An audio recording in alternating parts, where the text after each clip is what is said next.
রমনা বটমূল ও ঢাকা বিশ্ববিদ্যালয়ের চারুকলা ইনস্টিটিউটে পহেলা বৈশাখ উদযাপনের প্রস্তুতির বিষয়ে জানব সহকর্মী তানভীর মৌসুমের কাছ থেকে। তানভীর, বটমূল আর চারুকলার প্রস্তুতি এখন কেমন দেখছেন?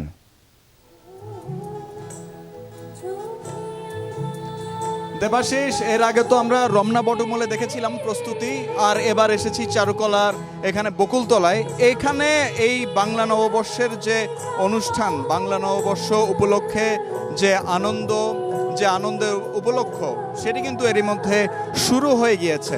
আমরা দেখেছি যে এর মধ্যে যে এখানে কানায় কানায় দর্শক এবং যারা আসলে এই বাঙালি উৎসবের ধারক এবং বাহক, তাদের পদচারণায় কিন্তু মুখর হয়ে গেছে।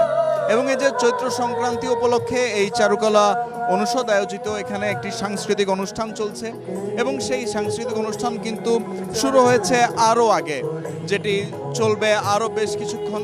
এছাড়া চারুকলায় আমরা দেখেছি যে বিভিন্ন জায়গায় মোটিভ নিয়ে এখনও কাজ চলছে। আগামীকালকে যেসব মোটিভগুলো নিয়ে যেগুলো বৈশাখী শোভাযাত্রায় বেরোবে, সেগুলোর কিন্তু শেষ মুহূর্তে তুলির আঁচড়ে শেষ মুহূর্তে সেগুলোকে প্রস্তুত করে নিচ্ছেন শিল্পীরা। এবং তাছাড়াও এখানে আমরা দেখেছি যে পুরো ঢাকা বিশ্ববিদ্যালয় এলাকা কিন্তু এরই মধ্যে প্রচুর মানুষের পদচারণায় মুখরিত হয়ে গেছে। যারা আসলে এই বৈশাখের আনন্দকে উদযাপন করতে চান, তারা কিন্তু এই ঢাকা বিশ্ববিদ্যালয় এলাকায় এসে, চারুকলার আশপাশে এসে তারা এই নববর্ষের আনন্দ উদযাপনের সুযোগটি কেউই হাতছাড়া করতে চাননি। সেটাই আমরা দেখেছি এখানে। শুধু যে এই চারুকলা অনুষদের ভিতর তাই নয়, এই চারুকলা অনুষদের বাইরেও ঢাকা বিশ্ববিদ্যালয়ের পুরো এলাকা জুড়ে আসলে লোকের লোকারণ্য ছিল।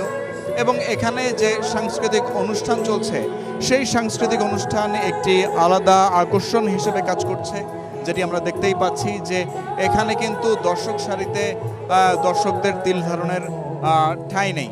এবং এই যে এই অনুষ্ঠান, এই আয়োজন, সেই আয়োজন চলবে আরও কিছুক্ষণ। এখানে আমরা দেখি যে সঙ্গীত পরিবেশনার সাথে সাথে নৃত্য পরিবেশনা, এই ধরনের এই ব্যাপারগুলো কিন্তু রয়েছে, এগুলো কিন্তু চলছে, যেখান থেকে হয়তো এরপর এরকম আরও কিছু সাংস্কৃতিক পরিবেশনা এই চারুকলার বকুলতলায় অব্যাহত থাকবে। দেবাশিস, ধন্যবাদ তানভীর যুক্ত হবার জন্য।